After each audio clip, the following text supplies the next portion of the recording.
The apex beat looks like a small bedside finding, but clinically it can tell you a lot. In postgraduate exams, do not ignore it. A well-described apex beat can point you toward valvular disease, left ventricular dilatation, hypertrophy, cardiomyopathy, or heart failure. So, what exactly is the apex beat? It is the point of maximal impulse, the most infralateral point on the chest where the cardiac impulse is felt. In simple terms, it reflects how the left ventricle is moving against the chest wall. Normally, you should feel it in the left fifth intercostal space, at or just medial to the mid-clavicular line. It should be localized, usually within one intercostal space and about 2 to 3 centimeters in width. A very broad impulse is not normal. To examine it properly, position the patient at 30 to 45 degrees. Use your finger pads, not the tips, and palpate systematically over the left precordium. Use the sternal angle to count spaces. If you cannot feel it, turn the patient into the left lateral position and check again. When describing the apex beat, do not just say present or absent. That is not enough for postgraduate level. Describe the site, size, amplitude, character, and duration. These details are what help you separate a benign finding from important cardiac pathology. If the apex is not felt, it can still be normal, especially in some healthy people.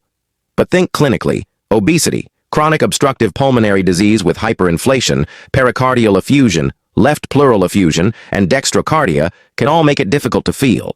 If everything else is normal, always remember to check the right fifth intercostal space. A displaced apex means the impulse is away from the normal site. In internal medicine, the important pattern is displacement downwards and laterally, which suggests left ventricular dilatation or cardiomegaly.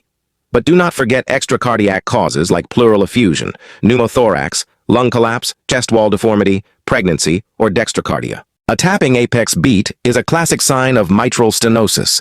It is usually localized and represents a palpable loud first heart sound.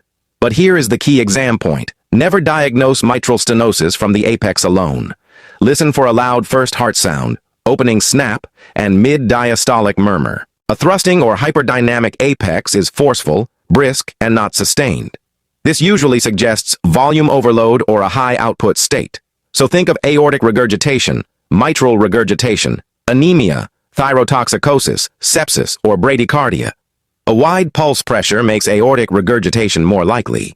A heaving apex is different. It is forceful and sustained, meaning it persists through systole. This is a pressure overload pattern. So think of aortic stenosis, systemic hypertension, or coarctation of the aorta. In practice, I always correlate this with blood pressure murmurs and evidence of left ventricular hypertrophy. A double apex beat means two distinct apical impulses, classically seen in hypertrophic cardiomyopathy. A diffuse apex is felt over more than one intercostal space or wider than 3 centimeters.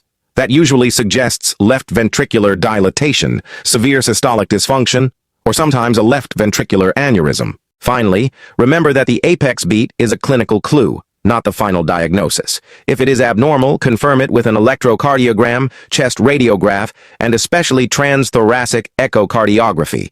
My practical rule is simple. Locate it, describe it, interpret it, and always correlate it with the pulse, murmurs, blood pressure, jugular venous pressure, and the rest of the cardiovascular examination.